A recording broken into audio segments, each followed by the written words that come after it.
What is up, everybody? Adam from IAMTHETREND.com and IAMTHETREND TV. And in this video, we're going to chat with Greg Kerr of Miles to Go to see how his brand has lasted almost a decade.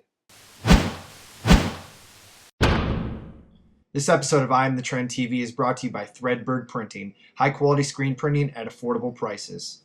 Greg, Yeah, what is up, man? not much, man. Just grinding on some t-shirts. Nice. Just living that t-shirt life. Yeah, Dude, it's exciting. Speaking of which, you've been living that t-shirt life now for almost a decade, huh? You just celebrated Yeah, 9 years? yeah, it's kind of crazy. Technically the anniversary is the 16th of February, is at least when my hard drive tells me I took the photo of my first printed shirt. Wow. So But this is yeah, the eve of that night. yeah. I did the sale last week, but yeah, that's what it tells me. I took my first photo. That's amazing. Well, for those people out there that are listening that may not be familiar, how about a little bit of backstory into Miles to Go? Well, Miles to Go, I started just as like a passion project, kind of t-shirt brand. I was working at a print shop and just kind of wanted to, I don't know, make shirts with whatever I wanted on it, I guess. And it just sort of over the years kept on growing. And then after the first year or two, I got really focused on all the designs being inspired by literature. So it And didn't start off that way, though. no, in the beginning, because I wasn't really trying to have a clothing brand. Okay. I just worked at a print shop and I could print 10 of a shirt that said Miles to Go on it if I wanted. So I kind of did that. Nice. And then I think I had three designs that I'd printed maybe a dozen of each or something, like talking a dozen across sizes. Sure. And That's then I super went, small. yeah, and I went and set up a table at like a art walk and made $200 and thought, well, maybe I This actually could be have some. something. Yeah, and then my fourth design was first time I commissioned an artist. And from that Nice. point on, I stopped putting my name on the t-shirts and everything and just focused on artwork first to tell the story of the book that I'm trying to represent. Very cool. So was there like an aha moment where you're like, books on shirts, like this makes sense for me? I think I started to get a good response from that. The first couple book shirts I did were just because I felt like doing it. Like the first season of Miles to Go, there was like two different jazz designs. There was like some religious art kind of stuff. There was a couple based off of books. And I found what was keeping me interested in was thinking of ways to reinterpret literature. Yep. So it kind of like customers were responding and it was what was going to keep me going forward with it and actually being interested. Got it. And then it just kind of became my thing at a certain point. But I named the company after a Robert Frost poem before I decided it was going to be about books, just because I loved. I'm a heavy reader, So so it was meant to be. yeah, it was just part of my life. So it's like it's the easiest way to stay interested is to have a theme that you actually care about. Absolutely. Do you think themes in general, this is kind of leading, are Yeah. important to brands? I mean, I see a lot of people just kind of like pick some t-shirt designs that they see on a site, put it together, and think they have a brand. But it seems to me that people that have a real solid theme do a little Yeah, better. I definitely think it helps for sure. I mean, it can be limiting to a certain point, I'm sure. But if you look at like what Johnny Cupcakes has been able to do out of a food, a cupcake theme thing, Sure. and how he's been able to integrate that into licensed properties and tons of stuff. But I think it definitely helps a lot because it gives customers something to kind of expect or to know when they come back to you. Yep. And I've seen a gazillion brands that it looks like a complete mess. And if you go to their site 3 months later, it's like whatever hip thing is supposed to be happening now. Yep. And all of a sudden, oh wow, they've got two new t-shirt designs that are whatever this, trend that's happening at the time. And I feel like to keep customers with retention, it's good to have some kind of a theme. I mean, every brand, even a major brand, has a theme with their imagery, their products, everything like that. It's still selling a certain lifestyle. Sure. As far as, I mean, do you pay attention to trends, or are you just kind of doing your own thing? I've never really been the kind of person you look at and say, "Oh, that guy's really on trend," Like, You are the trend. Yeah, well, when I started the brand, I kind of like my whole thing was that I wanted to be like the anti-brand brand, Okay. So I basically said, fuck everything. I'm just going to do what I want to do. If people dig it, awesome. And that's why I honestly considered it a passion project up until the last couple years because I was just doing whatever the hell I wanted to. Yeah. And, thankfully people have enjoyed it. But if it all ended, I wouldn't have been crying about it. So is it safe to say that, I mean, you're coming up on the, a decade anniversary here. When you started it, this wasn't the plan, or was No, it? no. I had a full-time business, which was called Miles to Go Belts, still the Miles to Go thing, and that paid all of my bills. So, but it was kind of boring, like it was more of a production sort of thing. Mhm. And the t-shirt company became the outlet that I needed to do something that was interesting to me. But it wasn't a way to pay my bills. It became the way to pay my bills, and I don't make the belts anymore, but it did not start that way at all. Interesting. So was there a tipping point? So we talked, prior, and it sounded like the brand for you really didn't become, like a full-time thing until like rather recently, right? Last couple of years. Yeah, I mean, I stopped doing the belts, maybe like a year and a half ago, but I stopped doing them partly because the t-shirts were taking up all my time, but Hmm. also making me more money. I've been living like I haven't ever really had a quote unquote real job. Um, Nice. yeah, Congrats. yeah, thanks. I've been living off of my businesses as my sole source of income for I think 10 or 12 years or something. That's But fantastic. yeah, it's been pretty rad. I mean, it's been plenty of tough times too, I but bet. um, as the t-shirts started to take over more and as I started to venture into wholesale, all of a sudden it started to feel like an actual kind of business, not just, oh, that's that guy Greg, he's got a clothing brand. You know? Yeah, right. Absolutely. So I've seen that you kind of you used to exhibit at trade shows, pool, things like that. Is that still something that you do? And are you looking, to kind of get into a bunch of, clothing stores and boutiques, or have you taken a different route? Yeah, I started with the trade shows, which can be great, but they are a ton of money. Yeah. Uh, and but if you're there are a lot of buyers that go to those, and I did well enough that it would have propelled me to do another one. But I kind of finally, it took me 7 years to figure out that a book themed company should approach independent bookstores. Light bulb. Yeah, so, I'm a little slow there, I guess, but yeah, and so I kind of shifted my focus because after I got my first two like good sized bookstores to carry me, they were reordering about one and a half times more often and double the amount of product. Wow. So it really was about like where am I going to focus my time and my energy? Sure. The one that makes perfect sense where I don't need to explain to somebody why they should carry my stuff, Yep. or the small boutique in Iowa City that maybe wants to pick up 15 shirts from me and then they reordered 9 months later. Yeah. Absolutely. So you've really expanded though. It sounded like you had two for a while, and now it's like 200, right? I mean, you're Yeah, growing pretty rapidly.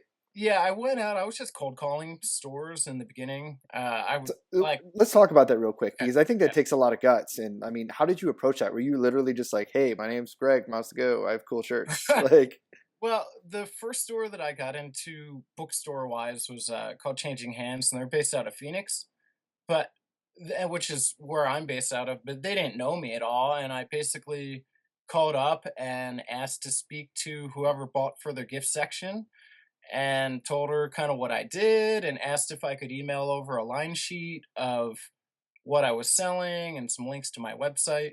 And we set up a meeting and I went in. So the first one was I set up an in person meeting. sure. But when I went after Pals, who were like a huge bookstore up in the Northwest, I cold called, same thing. I asked to speak to, whoever was in charge of that. They told me, oh, we get so many cold calls about things. I said, well, let me just send you an email with what I have to offer. And then I kid you not, within like 3 minutes of hanging up the phone, she called back to ask if the employees could order stuff for themselves. Wow. And so I was in, That's amazing.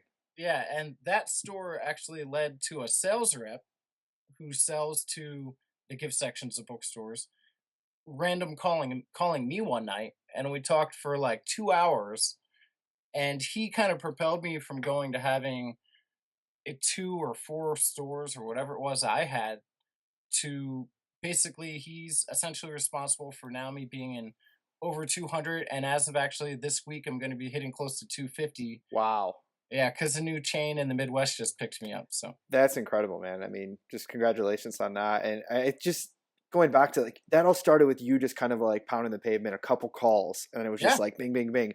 And I think a lot of people overlook that. I mean, that was like 7 years into your brand, Yeah, right? Like, sadly, yeah. so I just think that, sometimes when I talk to a lot of clothing brands, and I've looked back at a lot of the clothing brands on I Am the Trend, and 90% of them aren't around anymore. And I think there's this thing around t-shirts, and I hope you could speak to this, that it's like such a low level of, barrier of entry, that it's just like, I can do this. And if it doesn't happen overnight, people get discouraged. So did you ever have a point where you were just like, maybe I should stop doing this? And like, how did you push through? And is that something that you've seen with other brands? Yeah, I mean, there's been plenty of times. I mean, any business, you're gonna have your ups and your downs, and there was that kind of like t-shirt crash of whatever 2013 or whenever Yeah. whenever that happened, and I just kind of had to adapt. But yeah, there was a time where I took a job at a print shop, working kind of full time, and then pushed the brand at night. That only lasted about 2 months until I lost my mind, and I felt like I was giving up on my dream, and I was Yes. like, well, if the t-shirts are my extra income, I'm gonna be killing it. And Yep. yeah, it's just But it wasn't making you happy. it wasn't making me happy at Got all. it. And I thought I'd rather live off ramen noodles if I need to. And there were plenty of years that I'm not living a lavish lifestyle. Like, this is the first year I actually paid myself a legit healthy salary. That's amazing. But well, that was part of not doing my taxes right Well, too. there's that too, Yeah. but And my tax guy was like, you need to be paying yourself a salary like real people do. And I was like, yeah, it doesn't what? I get a What? weekly check? That doesn't make sense to me. That's funny. Well, you've grown up now. You're married. Yeah, Congratulations. thank you. Yeah. And I hear you're buying a house. Yeah, So yeah, we're gonna hear back this week if all is a go, but it's looking pretty damn good. that's awesome, man. Congrats. Yeah, I'm being I an love to adult. see it. Love to hear it. I know, right? Living that adult life. It's something else for sure. So how do you keep your creativity going? And do you ever feel like you're, running short of ideas? I mean, you're 10 years deep, or 9 years deep rather. How do you keep yourself inspired? Yeah, I mean, at this point too, because the irony is that I'm so busy now that I have a lot less time to read, Okay. and that's where my stuff comes from. So, it's resorted to more audiobooks and things like that. And I have certain artists that I've worked with, or now people will approach me as well sometimes, and or I'll see an artist's work and it'll just kind of spark something. And when I reach out to them, I also always ask if there's somebody that they're into. Got it. Um, When you're working with the designer? yeah, Got yeah, it. because if we can agree on something that they're into already, I feel like I'm going to get a really good result out of it, and I'll art direct it still. Sure. So it's kind of a mix of me just emailing somebody saying, "Hey, here's what I want," and kind of negotiating a little bit. Any tips for working with designers that you've seen work, better than others, or any pitfalls for people to avoid? Yeah, I mean, I always email and ask if they're interested in work, like tell them what I do and ask them if they're even interested. And then I always ask for what their commission rate is. I tell them what kind of rights I'm looking for. Usually, especially if somebody sells posters for a living, I'm going to say, hey, I'm not interested in that. I want t-shirt rights. And, sometimes I make these other products. And I find out what their rate is. If I can't afford it, I say, thank you. I appreciate your time.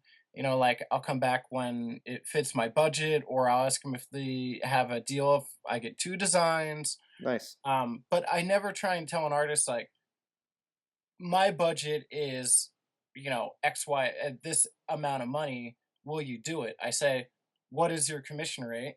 Sure. and then I either basically accept that or not because they choose their own value, Yep. and I know what I can. If a design does really well for me, like I think Harry Potter, I sold 3,000 of them last year. Nice. But I also have designs I paid the same amount of money for that I sold like 20 of. So you And gotta average it out. yeah, that are in clearance. So it's kind of hard to know. I have to put in the risk and the reward kind of, it comes down to me. Yep. So the artist I'm hiring for a service, I'm hiring them to create a piece of artwork for me. They have a rate that they make for that, and I purchase that. And then its success or failure is in my hands. Have you ever hired somebody, gave them an idea, and they come back to you with something, and you're just like, "What happened?" Like, is that Uh, a thing? Like, not all what you expect? well, thankfully for the most part, when that's happened, it's been kind of in my favor. I think Oh wow, or I've liked it, but it's been a good I surprise. yeah, I always tell once we've decided we're going to work together. I will art direct and give ideas. I tell them the print size.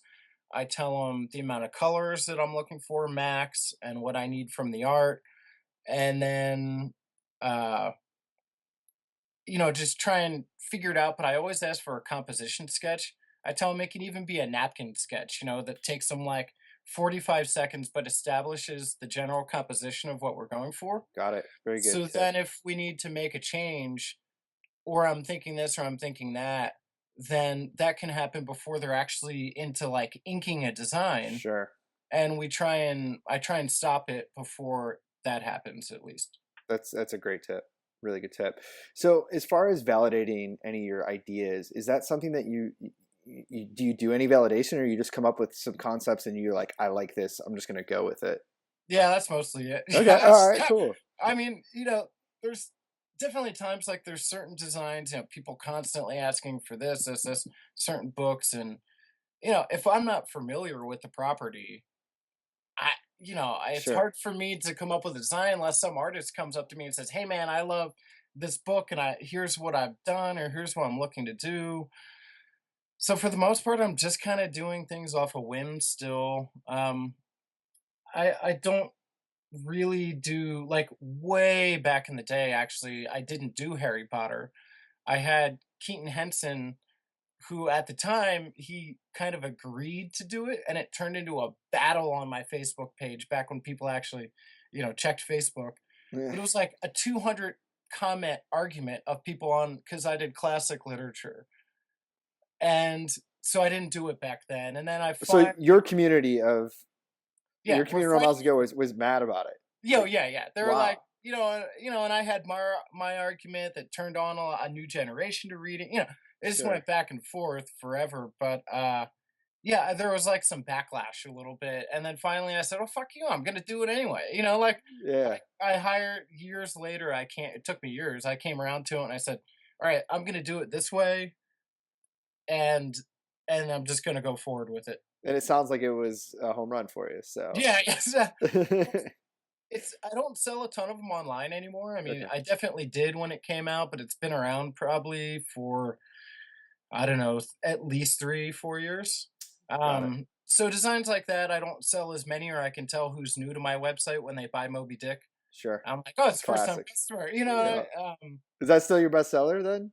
it's Moby Dick? up there. I think last year, the top 5, and they're all pretty close, were, Harry Potter, Moby Dick, Fear and Loathing, my shirt that just says "Read More Books," uh, and I think Hitchhikers and kinda Game of Thrones were up there too. Nice. So the kinda, like, really well-known ones that stores enjoy a lot because it's more mass market in a sense. Absolutely. So you started in t-shirt, actually started in belts, then you went to t-shirts, and I've seen that your product line has expanded quite a bit as you've grown. What other things you've gotten into, and how has that kind of come about? Some of the other products, I mean, I was always trying random different things when I was mostly just shirts, but through working with the stores, my rep said, "Hey, why the hell don't you sell tote bags?" I said, "Nobody buys tote bags online." And I mean, I print so many of those damn things now, but it's still stores buying So- them. Like, yeah, I'm honestly at least 200 to 1 wow, stores buying them versus online. that's crazy. but I view the t-shirts are my main product. Sure.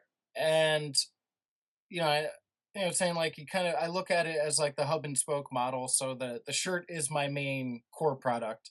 And then if the shirt does really well, then that will allow me to expand it maybe into a tote bag where I'll make a journal out of it, or an enamel pin or a sticker or a poster. It kind of I allow the design to prove itself first, Got it. and then I do other product extensions. Like I don't release a new design on five different kinds of products Interesting.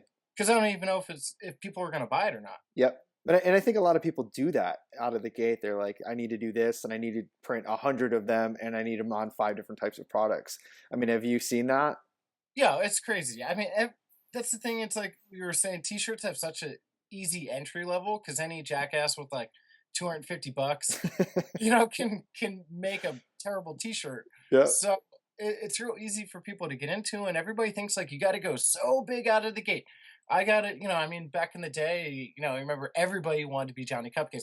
I got to have like a custom printed box for my first release. I got to have custom molded candy, whatever stupid shit like people are doing. And it's like, you got to accept where you're at as a brand. Yeah, for sure. Like, even today, I will print like 60 of a new design to see how it does.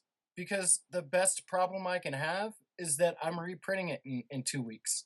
Absolutely. And then I'll make more. But like, why would I want to go print even 100 or 200 or something when I don't even know if people are going to buy it? Like, if I reprint Moby Dick now, I restock it. So I have like 40 medium, 40 large, 30 small, 30, 35 extra large. That's like graduated to a certain level where I know what I'm going to sell through. But like, Sure. there's no reason to look at getting t-shirts printed and go, oh, well, there's a really good discount if I get 144 of them made. Yeah, right. You You know know, how long it takes to sell 144 of one design? It takes a long ass time. I gotta tell you. yeah, that's really good advice because I think a lot of people do bite off a little more than they can chew, thinking it's just going to explode out of the gate. And there's some of those overnight successes, but there seem to be very few and far between. So even with you now, it's surprising to hear. At your point with your brand, you still only print a very small quantity. Yeah, I mean, I sold over 10,000 shirts last year, and I'll still only print 60 of something new. Well, there you go. That's So, really good advice, I think, for you anyone know, starting out. yeah, like t-shirts, like it's not, and I print them myself and I print them locally, but if, you can just get more made. It's easy. It's not like when They're I gonna run out. yeah, like when I get journals made, I get 500 of each design at a time. But if they get low, I have to order another 500. Like Sure. if I look at my shelves and I go, "Oh, okay, I only got 4 mediums left." I'll just order some shirts and I have it in like a week, It's like, Yeah. why would you waste Tie up of your capital. money? Yeah, Yep. why tie up capital on stuff that's not selling? Absolutely. That's a great point. So, just in your career, any other big mistakes, or have there been any mistakes that you've made that you wish you could have went back and avoided? Ah, I mean, I've always tried to be pretty smart with not overprinting, which at least with the t-shirts is where your biggest waste of money is going to come. But I've had plenty of designs and still do that, like I'll put out that I think are going to do really well that just bomb, and there was one that's in clearance on my site now, and I thought it was going to do so well with an artist. It's done well for me in the past. I think I sold like 10 of them at full price. Oh no. And I think I went a little bigger. I did like 75 out See, of you the went gate. against your own rule. Yeah, and it just yeah, they're still they're in the garage right now. Like all bagged up, just waiting. And every once in a while, like once every couple of weeks, somebody buys one random one, and they're just slowly working their way out the door. It's like it. What happened? That's Yeah, and you just you never know. But I haven't really made any huge monetary mistakes, okay. thankfully. Yeah. Um, but yeah, there's been plenty of designs or times I've decided to bring back an old design, listening to somebody else saying like, "Oh, come on," it's always the loudest voices that don't buy stuff. Um, Bring back this design, do that, and then I'll go print like 40 or something. Just and then same thing, like three of them sell, five of them sell, and it sits forever. And I think, why the hell did I even do that? I don't want to bring that back. And Sure. but I haven't Nothing made it. major. Yeah, nothing like Well, really and I'd major. like to say that that's why you're probably still here. Almost to Probably, yeah. the So, kudos to you, good sir. So, what are you looking forward to most the rest of 2016? We're in February here. I mean, it seems like 2015 was just a huge year for you, both personally and for the brand. 2016, what you got lined up? Well, 2016, hopefully we buy a house. Nice. That's number one. But business wise, just trying to continue to work with the distributors I'm working with. That's a whole nother mess of net 90 craziness. But they're starting to kind of pick up, and that was a huge. And I guess had it gone wrong, that would have been one of those big mistakes. So, You why don't know? you talk about that? I think a lot of small brands probably don't even understand what the whole net 90 terms is and like how that works when you're working with retail or wholesale. So when I work with selling to a store, I'd say that 90% of them are all net 30, which means they're paying 30 days, probably sending me a check 30 days after they receive the product. So I have to pay to produce it, ship it, do all that, send them an invoice, and then when you really calculate in the time for them to get the product, the time for them to put a check in the mail, come back, you're really at like 6 weeks probably till you're going to get paid. And that's the majority of the stores are on the net 30 model. But with working with a distributor, they're on net 90. It's It's a the long same time to thing. float the money. It's the same thing if you work with a major retailer like Urban Outfitters or something like that. You're paying to produce the product, and by the time you're probably getting paid, it's probably 120 days. So you got to float it. So is it guaranteed at the end of those 90 days that you'll recover your investment? Like, what if it just totally bombs? It depends on the setup. So, like when I did the Urban Outfitters deal, um, they bought a specific amount of inventory from me, Okay. and so I got the purchase order for that, and it wasn't a situation where there were going to be returns or anything. So at the end of that time period, I just got a check in the mail for the total amount of all the product. And that's the way the majority, like all the regular stores I work with are. Okay. Um, the distributors, it's a really complicated model, um, where they have to they almost kind of stock stuff in warehouses. If you were to think of selling through Amazon or something, Sure. and they've got 4 or 5 warehouses. They've got some of your product. One sends, they ship it from Chicago or from the one in Reno or wherever it is, Yep. and then I get paid net 90 after it sells, and it's It's a long time before you see your money. yeah, it's interesting, but like the gamble I took starting out with them, like I just got picked up by I was saying a chain in the Midwest, and their opening order with me was over $10,000. Nice. So I gotta wait. Yeah. Well. It's gonna be like 90, well, really like 120 days till I get that Yeah. money. Yeah. That's a Yeah. Right. lot. That's a lot of money to me, but it's gonna be coming in. Sure. So, but I wouldn't ever take that risk as a small brand. Like I feel like you got to build up to that. Like when I took on the distributors, I felt like I was at the point that I was having a pretty steady cycle of money that was coming through that I was comfortable with taking that risk, but still it was a huge risk. I mean, the opening like stocking order was over for one of the distributors was over 15 grand worth of product. Wow. One was like 20 something thousand worth of product. And I That's didn't yeah. you That'll don't make your butt pucker. yeah, yeah, that's to put it lightly. Like I was freaking out, but I talked to some of my reps and people that I trusted and said like, is this a bad idea? Sure. And they basically said, well, look, you got the risk, but they could potentially make you 3 times larger than you are. Yep. And so I just had to say, fuck it. Roll the And dice. roll the dice, and a year later, it's finally starting to pay off. That's awesome, man. That's great stuff, and I'm sure it'll continue to do so. Anything else for 2016 specifically you want to mention? Uh, Or I anything we think should be looking out for, fans of Miles to Go? I'll keep putting out new designs. Like right now, I'm focused on the house, Sure. and then once that gets settled, it's gonna be I gotta just hiring new artists for things. Like I think I'll probably do another round or two of enamel pins and probably get some more stickers made and some things like that. And Nice. but I'm always constantly cycling the shirts I'm doing because after 9 years, I mean, there's so many designs Yeah. background. And what I really do want to do I've been looking into pricing to do like a 12 by 12 coffee table book for the 10-year anniversary. Oh, that'd be awesome. Like photo quality with each page would be one of the designs that I've put out over the years. Yeah. And just do a like the art of Miles to Go 10 years. You should definitely do that. I wanted to do it this past year, and then I was like looking at pricing. I'm thinking, I should do it for the 9-year anniversary. I thought, I got a 10-year coming up. Yeah, you might as well wait. Yeah, it kind of sounds like way cooler to do a 10-year than a 9-year book. Which doesn't make any It sense. doesn't roll off the tongue as well. Yeah, so hopefully I should Nice. still be here. Hopefully for the 10-year. I'm sure you will. Hopefully there'll be a 20-year. Yeah. Right. Well, that's awesome, man. I really appreciate your time and all the insight. Anything else you want to share before we sign off here? Go to Miles to Go. Buy some clearance shirts. Clear that stock. Yeah. Please help me get rid of the old stuff.